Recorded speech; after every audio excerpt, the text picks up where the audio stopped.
My dad's name flashes on my phone screen for the 5th time, lighting it up like an alarm I don't want to deal with. I watch as the phone rattles against my glass desk, sleek and modern, a far cry from the beat-up old oak table where I used to scribble out math problems as a kid. Out the window, Seattle stretches out in glass and steel, sunlight bouncing off buildings 15 floors up and about 800 miles away from the low-slung ranch house where I first learned how to shrink myself to stay unnoticed. My finger hovers over the ignore button. Again, the leather chair groans under me as I shift. Then, silence. The phone stops buzzing. Barely a breath later, a new notification pings, a subject line I can't ignore. Your sister needs you. It's an email from Richard Dawson. My stomach clenches before I even click it open. The words blur together, but the last sentence punches through loud and clear. Sabrina's wedding is the biggest day of her life. Show up or forget about any future help.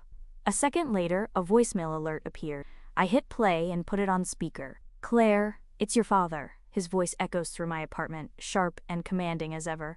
I don't know what you think you're doing, but it's gone on long enough. Your sister's wedding is in 2 weeks, and things kick off this weekend. If you can't get over whatever grudge you're holding during Sabrina's special time, don't expect this family to lift a finger for you ever again. Your mother's beside herself. Call me back. A dry laugh escapes me, sharp and bitter. I walk over to my closet, reach behind the winter coats, and pull out a framed diploma that's been tucked away and collecting dust. The gold lettering glints in the light. Claire Elise Dawson, Bachelor of Science in Data Science, summa cum laude. 3 years it's been hidden, never hung. Old habits, I guess. They die hard. Then my phone buzzes again. A text from Mom. Please call.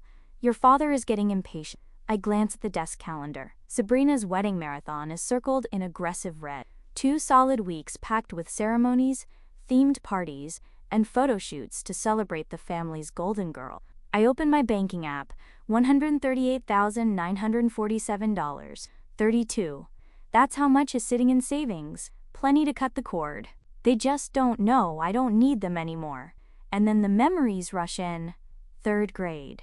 Me, beaming, clutching a report card with straight A's. Mom, half glancing from behind a magazine. That's nice, honey. That same night, the living room explodes with cheers because Sabrina got a participation ribbon in the school play. Did you hear how she projected her voice? She was the best one up there. Dad's face lit up like Christmas while I sat quiet on the stairs, fading into the wallpaper. Sophomore year. I took first place at the science fair for my analysis of local water pollution. My parents' chairs? Empty. They were at Sabrina's soccer game. She scored 1 goal, and they wouldn't stop talking about it for days. Principal Harper handed me my ribbon. Your parents must be so proud. I nodded.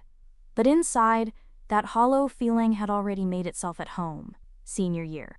The fat envelope from the Rainier Institute of Technology arrived. My hands shook reading the scholarship offer. Finally, my way out. Seattle? Mom said, frowning. That's really far. Then she added, Sabrina might feel bad, you going somewhere like that when she's only going to community college. Dad didn't even glance up from his paper. We've talked about this. You're staying local. End of story. What followed was a quiet negotiation. I agreed to dorm at State, just 20 minutes away. Said I needed space to study. They bought it, thought they'd won. 2 weeks later, I got on a bus to Seattle with everything I owned stuffed into 2 suitcases. Left behind fake dorm info, a phony community college registration, my first real act of freedom. Now, standing in front of my bathroom mirror, I see someone completely different. No longer the overlooked daughter, I'm someone they wouldn't even recognize. Confident, self-made, no longer craving their applause. Back at my desk, I let my fingers trace the name etched on my diploma, Claire Elise Dawson. Product analyst, 6 figures. And invisible, no more. I pull up an airline's website. My fingers move fast and sure, booking a first-class ticket back home. It's time they finally saw who I became. I whisper to my own reflection in the dark screen. Then I pack with care, folding each outfit into my designer luggage, slipping the diploma between layers of silk and cotton like a secret waiting to be revealed. A small, satisfied smile plays at my lips. I imagine their faces when they realize what I've become. Have you ever had to hide your success from the people who were supposed to root for you the most? What would you do if the only time your family acknowledged you was when they needed something? This homecoming isn't just a return, it's a reckoning. The rental car bumps along the familiar gravel drive. I park behind a delivery van unloading what looks like an avalanche of white roses. My childhood house is nearly unrecognizable, transformed into something straight out of a bridal catalog. Ivory fabric drapes the porch railings like frosting. Before I can even knock, my mother opens the door. Her hair is styled to perfection, not a strand out of place. Honey blonde, just the way she likes it. Mallory. Finally. Her hug is brief. More performance than embrace. So you decided to support your sister after all. Inside, the scent of vanilla candles and fresh paint fills the air. The entire house has been taken over by wedding care. Every flat surface is stacked with programs, ribbons, place cards, and God knows what else. My dad appears in the hallway, glasses perched low on his nose. No hug, no smile, just a nod and a clipboard. Good, you're here. These need folding, and the welcome bags have to be assembled before 4. I blink. I just walked in the door, Dad. Well, now you've got something to do. Sabrina's voice cuts through from upstairs. She's mid-phone call, frustrated. No, I said cascading arrangement, not bunched together. This is ruining everything. She sees me, holds up the universal wait a second finger. Do you understand this is the biggest day of my life? When she finally glides down the stairs, she air kisses near my cheek like I'm a guest, not her sister. Mad, thank God. The caterer's threatening to walk out and Mom's useless with the seating chart. Nice to see you too, Sabrina. Oh, and Jasper's planning the surprise thing for the reception, but I need to make sure it doesn't clash with the rest of the decor. Jasper? I say as I set down my bag. Her fiancé. My mom chimes in, as if I should already know. You'll meet him at dinner. He's just wonderful. A brilliant investor. Crypto millionaire, Sabrina adds proudly, her chin lifted like she's announcing royalty. Right on cue at 6:30, Jasper Crane walks through the door, wine bottle in hand, his grin polished but hollow. He's taller than I expected with that sharp, ad-ready look, like he should be modeling Rolexes or high-end cologne. So, the mysterious sister finally appears, he says, gripping my hand just a little too hard. Sabrina says you're some kind of tech wizard, hiding out in the big city? Product analyst? I correct with a tight smile. Sounds intense. He winks. I've got some buddies working on an AI trading platform. Real cutting-edge stuff. We should nerd out sometime. At dinner, Jasper holds the spotlight like it owes him money, spinning stories about blockchain ventures and rare investment chances that only the ultra-connected get invited into. My dad hangs on every word like gospel. So, which exchanges do you usually trade through? I ask during a rare lull in his monologue. Jasper's confident grin twitches for half a second. Oh, you know, a mix. Mostly private platforms. Invite only, that sort of thing. Gotta have the right network. Interesting. And where's your company based? We're decentralized, he replies smoothly, like it's a magic word. That's the beauty of blockchain. I've got partners spread across Singapore, Zurich, Dubai. Dad shoots me a sharp look from across the table. Claire, not everyone wants to talk numbers at dinner. Later that night, while hunting for wedding programs in my father's study, I stumble on a folder shoved between finance books. I flip it open, refinancing document, dated just 3 weeks ago. Our house, the one that was nearly paid off, is suddenly under a brand new mortgage. A big one. Voices drift in from the dining room. Richard, are you sure about this second mortgage? My mother's voice is hushed, but there's a tremble in it. That's my entire inheritance too. Margot, Jasper's guaranteeing at least a 20% return, my dad says, sounding impatient. But $115,000 is... You wouldn't understand investments like these, he cuts her off. This is how real wealth gets built. I lean against the door frame, my brain shifting into analysis mode. Risk models, probability curves, red flags screaming in my head. Second mortgage, savings, her inheritance. All funneled into one man's slippery promise. He's a con, Aunt Margot whispers later while we're standing outside pretending to admire the wedding florals. You see it too? I ask. She nods, her eyes sharp and gray, like mirrors of my own. Your father won't hear a word of it. Told me I've always been jealous of his success. She sighs, and lowers her voice. Mr. Wilson, down the street, lost 50 grand last year to some exclusive investment deal. The way Jasper talks, it's déjà vu. Mallory? A voice calls out near the fence. Mr. Kendrick, my old science teacher, gives a wave. Been keeping tabs on your career. That Seattle data science program you got into? Top notch. I freeze. How did you? He grins. Unlike your folks, some of us actually paid attention. Aunt Margot places a comforting hand over mine. For the first time since I got here, I feel seen. That night, I sit my parents down in the living room. Dad, Mom, we need to talk about Jasper.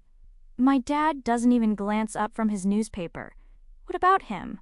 I've noticed some inconsistencies in what he's saying, especially around his investments. The way he talks about the markets doesn't line up with how crypto actually works. Mom groans, already rolling her eyes. Honestly, Mallory, you've always had a thing about Sabrina being happy. This just sounds like jealousy. This isn't about jealousy. His numbers don't add up. His whole story feels off. Dad finally lowers the paper. His eyes are cold. You don't understand business at this level, Mallory. Not everything can be boxed into one of your little spreadsheets. Then the front door swings open. Sabrina enters with Jasper at her side. The room shifts instantly. What's going on? She asks, sensing the tension. Your sister has concerns about Jasper's business practices, Dad said. Sabrina's face collapses into hurt and anger. Are you kidding me?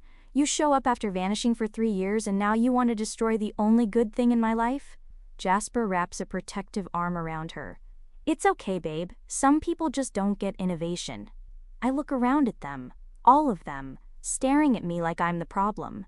Defensive, blind, choosing fiction over fact. They don't want the truth. They want their fairy tale. Sabrina the star, Jasper the charming prince. The invisible daughter? She sees the cracks, but no one's looking. And it hits me. How far would you go to stop people you love from walking off a cliff? Would you risk being cast out again to try and save them? The next morning, I'm tucked into my usual corner booth at Rosie's coffee shop, the place where I used to study calculus on Saturday mornings. The vinyl seat squeaks just like it did back then, but it feels smaller now, like everything does when you outgrow it. My laptop hums in front of me, screen glowing with open tabs. Business registries, forums, LinkedIn profiles. The name changes pop up one by one. Caleb Monroe, Julian Barrett, Jasper Langston, now he's Jasper Richard. Same face, same charm, new name, different target. I trace a circle on the screen with my finger, connecting the dots like a detective in a movie. Need a refill, hon? Margie asks, appearing beside me with a coffee pot in hand. I look up. Same Margie from when I was 15, cramming for exams. Her eyes catch the photo on my screen, and she stiffens. My cousin lost everything to a guy who looked like that, voice low. Called himself Julian something. Barrett? I ask, stomach clenching. That's it. She sets the pot down, face pale. Some investment scheme. Took off a few days before their wedding. Broke her heart. Drained her account. 2 hours later, a woman in her 50s sits across from me, her hands wrapped around a chipped mug, like she's holding herself together. I thought I was different, Denise whispers. Special. He made me feel chosen. My sister thinks the same thing, I say. Denise slides a manila folder toward me. Pictures, bank records, police report, all dead ends. Her jaws tight, her voice steadier now. He disappeared 3 days before the wedding. Took $60,000, and my mom's ring. The proof is undeniable. The statements show the same kind of money trail, vanishing into untraceable accounts. The police reports match up, down to the phrasing. 3 more victims, 3 other states. I thank Denise and pack up everything. The wedding is 5 days away. My gut twists like a vice. When I walk back through the front door, my mom's voice hits me immediately. Where have you been? She doesn't wait for an answer. The flower arrangements need checking, and Sabrina's melting down over the place cards. I glance at my watch. Barely noon. I was doing something important, I reply. More important than your sister's wedding? She slaps a checklist into my hands like it's punishment. Your father says your attitude's been off since you got here. And just like that, the old weight settles on my shoulders again, familiar and heavy. The invisible daughter. Suddenly visible, but only when there's something to blame me for. I find Sabrina in the dining room, surrounded by chaos. Mismatched sample place settings, wadded up tissues, and a full-blown meltdown. The calligrapher messed up the font, she snaps, glaring at me with red-rimmed, mascara-streaked eyes. Where were you? I've been texting for hours. I check my phone. 3 texts. The first one? Sent maybe 40 minutes ago. You always do this, she says with a sniff, wiping her face like she's on a soap opera. Disappear when I actually need you, then show up just in time to make everything about you. That sting in her voice? Practiced? Well worn. She's been throwing it at me my whole life. For 23 years, I've somehow managed to be not enough and too much, all at the same time. I'm trying to help you, Sabrina. By skipping out on wedding prep? By attacking Jasper's business? Her voice rises. You just can't stand that I found someone incredible while you're off alone in Seattle doing some boring job that just pays your bills. I want to tell her the truth, how my so-called boring job earns double what she's ever made, but I bite my tongue. Instead, I pick up a place card and study the supposedly offensive font. I can call the calligrapher, I offer. Dad already did, she says, dabbing her eyes again. At least he supports me. That night, I lay everything out on the coffee table. Printed screenshots, transaction record, Denise's signed statement, photographic proof, police reports, all of it. My parents sit on the couch, stunned. Sabrina perches stiffly on the edge of an armchair, pale and silent. Jasper stands near the fireplace, calm, composed. This is clearly a case of mistaken identity, he says, his voice smooth but soulless. I've got one of those faces. People mix me up all the time. 3 different women, I reply evenly, in 3 different states. All with the same story? All with someone who looks exactly like you, uses similar names, and vanishes days before the wedding with every dime in their accounts? Claire, my father says, warning creeping into his voice. This is ridiculous. Dad, just look, I plead, sliding one of the photos toward him. Compare the dates, the pattern. It's textbook. I've never seen that woman in my life, Jasper insists, pointing at Denise's testimony. Sabrina jumps to her feet, her voice trembling with fury. I can't believe you'd go this far to destroy my happiness. Tears roll down her cheeks. You've always been jealous of me. That word stuns me. Jealous? I blink, caught off guard. I'm trying to protect you. By ambushing my fiancé? With these lies? She snatches the papers from the table and crushes them in her hand. Sabrina! I reach for her arm, desperate to make her see. The second mortgage. Mom's inheritance. Your future. It's all tied up in his investment. Don't you see what he's doing? That's enough, my dad says, rising to his feet, his face flushed with anger. You need to leave. Now. Jasper gently places a hand on Dad's shoulder. Richard, it's all right. She's just worried, misguided, but I know it comes from a good place. That false sympathy makes my skin crawl. I'm not going anywhere, I say, standing tall. I'm not that invisible daughter anymore. The room goes quiet. What are you talking about? Mom asks, narrowing her eyes. I never went to community college, I say, and the words spill out like a dam breaking. I graduated top of my class from the Rainier Institute of Technology 3 years ago. I take a breath. I'm a product analyst at TechFusion. I make 6 figures. I've paid my own way since I was 18. Their faces twist with confusion, disbelief, a hint of guilt. That's impossible, my dad stammers. Is it? I reach into my bag and pull out my work ID. Check my LinkedIn, call my office. I've been living a whole other life while you were too busy obsessing over Sabrina's latest achievement to even notice. Sabrina sinks back into her chair, her expression flickering. Shock, then something like doubt. I'm giving you one more chance, I say, gathering the papers back into a folder. One last opportunity to see the truth before it's too late. I pause, letting the silence stretch. This man is not who he says he is. The wedding's in 5 days. His pattern is always the same. He disappears 3 days before the ceremony, once he has full access to the money. And then I see it, just for a second. Jasper's mask slips, his expression tightens, and something cold and calculating flashes behind his eyes. But just as quickly, it's gone. That smooth, Charming smile returns. I think we've had enough of this fantasy, my father says, his voice regaining its usual command. Mallory, I won't tell you again. Leave. I look at each of them. Dad, clinging to his pride. Mom, torn in half.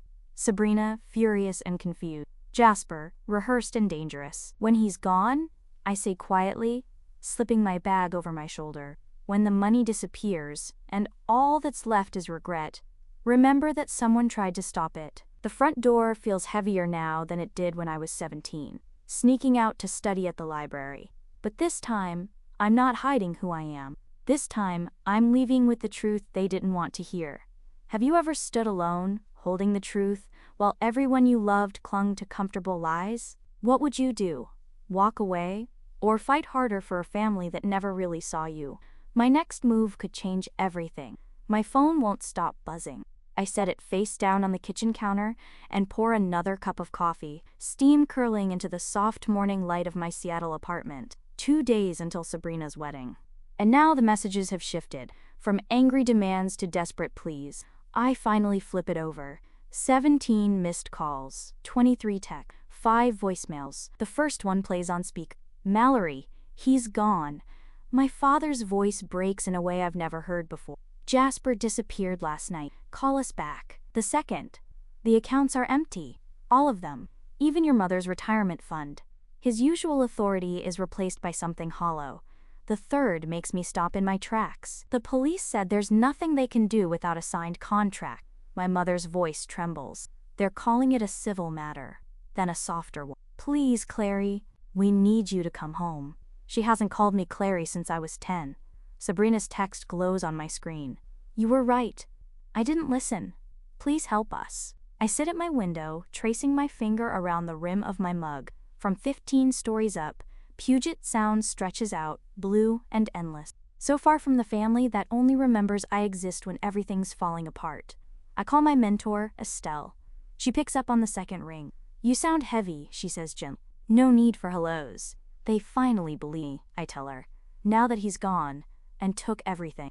And now they want your help? Estelle asks, though it's more confirmation. Yeah, I say quiet. She doesn't speak right away. Her silence is the kind that carries years of wisdom, earned, not assumed. She's the one who mentored me when my own parents couldn't be bothered to show up to my graduation. What are you thinking? She asks finally. I press my forehead against the cool glass of my apartment window, watching the clouds drift above Puget Sound. I haven't decided yet. Boundaries, she says gently, aren't walls, they're doors. And you get to choose when they open. After we hang up, I book a flight back home for the second time this month. Only this time, I don't bother packing for long. 3 days. That's all I plan to give them. When the cab pulls up to the house, the wedding tent in the backyard is already half taken down. Stacks of white folding chairs lean against the fence. The flowers, once pristine and dramatic, are sagging, the petals curling inward with age and heat. It all feels like the closing act of a play that never quite landed. My mom opens the door before I can knock. She looks older, her face bare, her eyes tired, like she's aged 5 years in the 2 days since I left. You came, she says softly. She opens her arms like she wants to hug me, but I don't step into it. Inside, my father's pacing, phone pressed to his ear.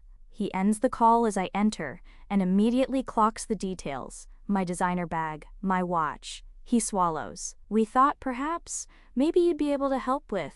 He clears his throat. Some financial support, just until we get things sorted out. My mother is already ringing her. What will the Hendersons and the board at the country club? Your father's the treasurer. I don't answer. Sabrina's curled up on the couch, wearing old sweatpants and one of my high school t-shirts. One she must have dug out of the closet I thought they'd cleared years ago. Her eyes are swollen, her voice flat. If you'd been more supportive from the start, maybe I would have listened. The guilt lands with that familiar precision. She still knows exactly where to aim. You were always so negative about him, she adds quietly. I slip off my coat and set my bag on the coffee table. The room feels smaller than it used to, like the walls are leaning in. Sabrina's dance trophies still line the shelves. Not one of my awards in sight. I can help, I say calmly, but only with certain things. My father straightens up like he's about to take control. Now, Mallory, as your father, I can assist you in filing proper reports. I have a colleague who deals in financial fraud, and I know an attorney who's handled cases like this before. I nod, counting on my fingers. I can help file the police report. I'll connect you with a lawyer. I can even guide you through the paperwork. Pause. But I can't, and won't, cover the money you lost. A heavy silence takes over the room. But, my mother starts to say, I earn 6 figures, I say clearly. I have savings, but I will not throw away my security to bail you out of something I explicitly warned you about. My father's face starts to turn red. This family has supported you your entire life. A bitter laugh escapes me, sharp and brief. Really? When? We gave you a home, food on the table. That's the bare minimum, Dad. That's not love. That's a lease agreement. Sabrina slowly sits upright, her voice shaking. So that's it? You're just going to abandon us? After all this? Just so you can say you were right? I meet her eyes. No, this isn't about being right. It's about finally being respected. It's about being heard. And you've never wanted me. You've only needed me. There's a difference. My mother drops into the armchair like her knees gave out. How can you be so cold? The words are out of my mouth before I can even check them. I had expert teachers. For the first time, they don't look through me. They really see me. Not the daughter they imagine. The one who built herself up with no applause. No cheerleaders. No safety net. These are my boundaries, I say. Quiet but firm. I'll help you handle this legally. I'll stay 3 days. I won't drain my savings. I won't co-sign loans. Those are my terms. My father opens his mouth, closes it, tries again. When did you become this person? When you weren't paying attention. Is it our responsibility to help family who repeatedly failed us? Or is setting a boundary not cruelty, but a declaration of self-worth? What would you do? Help them because they're blood? Or finally put yourself first? My father starts pacing, slow and deliberate, each step echoing through the floorboards I once crept over as a child, trying not to make a sound. As the head of this family, he begins, I've always made decisions with everyone's best interests in mind. He stops and squares himself toward me. This moment requires unity, a united front. I stay perched on the edge of the same armchair where I used to read, knees tucked up, trying to disappear into the cushions. I'm not disappearing now. My mother fidgets with her wedding ring, twisting it over her knuckles until it clicks. Blood is thicker than water, Mallory. Surely you understand that by now. Their weight, their expectations, their shame, their fear, presses down like it always has. But I sit taller. You've always thought you were better than us, Sabrina says, her voice cracking. The mascara streaks down her cheeks. No longer the radiant bride from those overpriced invitations now half buried under tips and bills. Perfect Mallory with her fancy job and city apartment. I glance at my watch. They've been doing this for 27 minutes. The guilt trip, the subtle bullying, the attempt to fold me into their drama like I'm still made of soft paper. Like I'm still that girl playing with Sabrina. She got the good paper dolls, the ones in dresses. I got the scraps. When I was 8, I say evenly, I won the district spelling bee. My father's brow furrows. You told me you couldn't come because of a meeting, but I saw you both at Friendly's afterward, with Sabrina, celebrating her participation ribbon from field day. The room stills. 10th grade, I go on. My science project on agricultural runoff won at the state level. The awards ceremony was the same night as Sabrina's choir concert. She sang in the back row. My mother's gaze drops to her lap.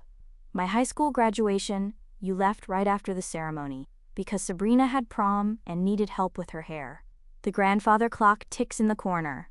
Loud in the silence. Christmas 2020, I add. I spent weeks choosing thoughtful gifts for each of you, based on things we talked about. You gave me a generic gift card with the wrong name on it. Then, the front door creaks open. Aunt Margot stands in the entryway, purse in hand like armor. I saw it all, she says, voice trembling but clear. Every recital you missed. Every moment you dismissed. I watched this child disappear in plain sight while you fawned over her sister. My father's face burns red. This is family business, Margot. I am family, Aunt Margot says, her voice low but resolute. Someone in this room needs to acknowledge what really happened here. I stand, slowly, rising to my full height in a room where I spent so many years trying to disappear. The room seems smaller now. Or maybe I've just outgrown it. I'll help with the house, I say, my voice filling the space I once shrank inside. I'll take care of the second mortgage. I'll arrange to consolidate the credit card debt. Their faces flash with a flicker of hope before they remember to hide it. But I'm not here to save your reputation, I continue, locking eyes with each of them. I won't rewrite the story to make Sabrina look like a victim of chance, instead of someone who fell for a con man any decent background check would have exposed. I'm not going to lie to the neighbors, and I won't show up at church brunch or community events so you can parade me around like the dutiful daughter who swooped in to clean up the mess. My father's jaw tightened. You don't get to dictate terms in my house. I meet his gaze. I do when I'm the one bailing it out. The words feel foreign in my mouth. Strong, steady, undeniable. My help comes with structure, legal protections. Everything goes through formal channels. Nothing goes directly into your hands. Think of it like a business agreement, not a family favor. My mother's eyes widen. We're not some kind of charity case, Mallory. No, I reply, calm and measured. You're not. Because charity doesn't come with terms. This does. I reach into my bag and pull out 3 crisp copies of the document my lawyer drafted. The paper makes a clean, sharp sound as I lay them on the coffee table. This outlines what I'm offering, I say. One-time assistance, not a lifeline, not a revolving door.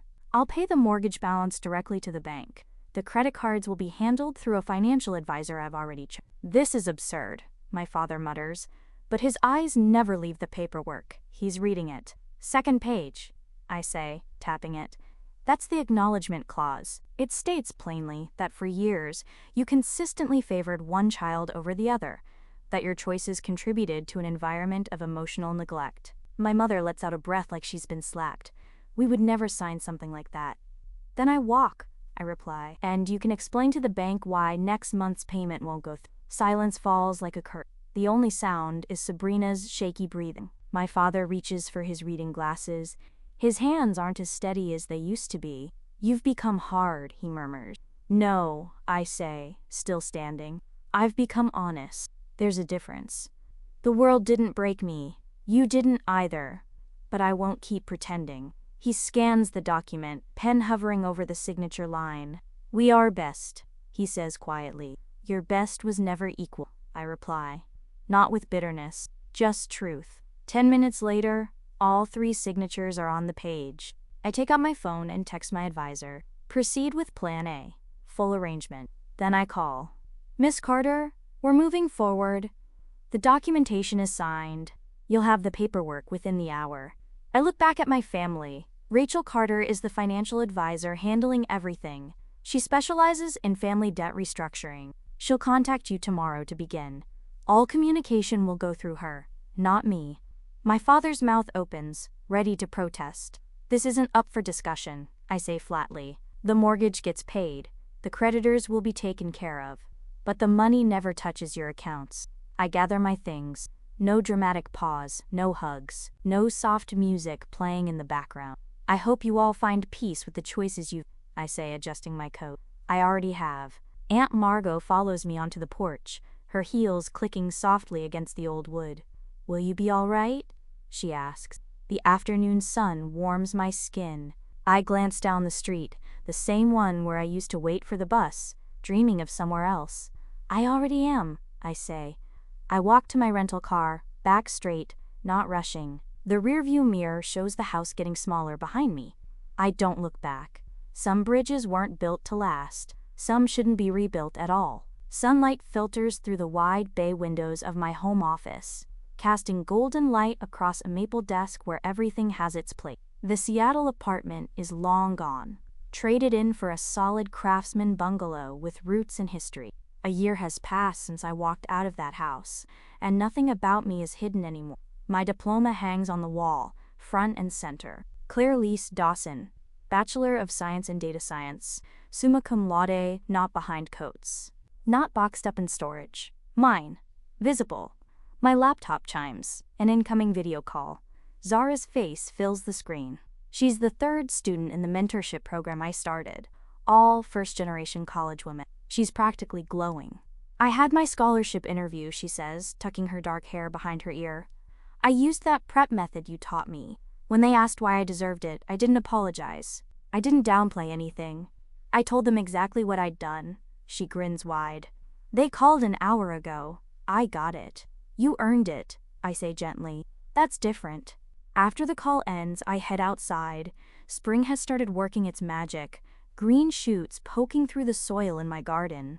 My fingers brush across the tender leaves of tomato seedlings. These roots, they're strong. Not like the fragile ones I left behind. A letter from my therapist, Dr. Patel, sits on the patio table. Neatly typed. Official. Patient demonstrates significant progress in establishing healthy boundaries and affirming personal worth independent of family validation. Wednesdays are still mine, reserved for the community center. I teach financial literacy there, mostly to teen girls. Last week, Rena, 17 and sharper than steel, recognized a pyramid scheme trying to take advantage of her mom. I showed her the math. She saw it, called it out, cried, straightened her back. She'll be just fine. My phone buzzes. It's Aunt Margot with her monthly update. Dad and Mom are still trying to refinance. Sabrina's working part-time at the bank. She's seeing a therapist twice a month. Still no contact attempts. The boundary is still there, still holding. On both sides. The garden timer chimes. Time to prep. Tonight's event is a big one. The community center auditorium is already full when I arrive. I step onto the stage, toward the podium, greeted by warm, steady applause. The mentorship program I started ended up gaining recognition for the difference it's made in the lives of first-generation college students. Holding the award now, its weight is undeniable. Cool metal and smooth glass catching the overhead lights. Solid proof that it's real. As I address the room, my eyes move across the crowd. There aren't any missing seats where my family should. No awkward gaps. But there's Dr. Patel in the third row, giving me a nod full of encouragement. My neighbor couldn't make it.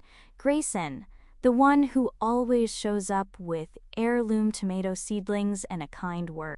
I think of Beans, practically bursting with pride.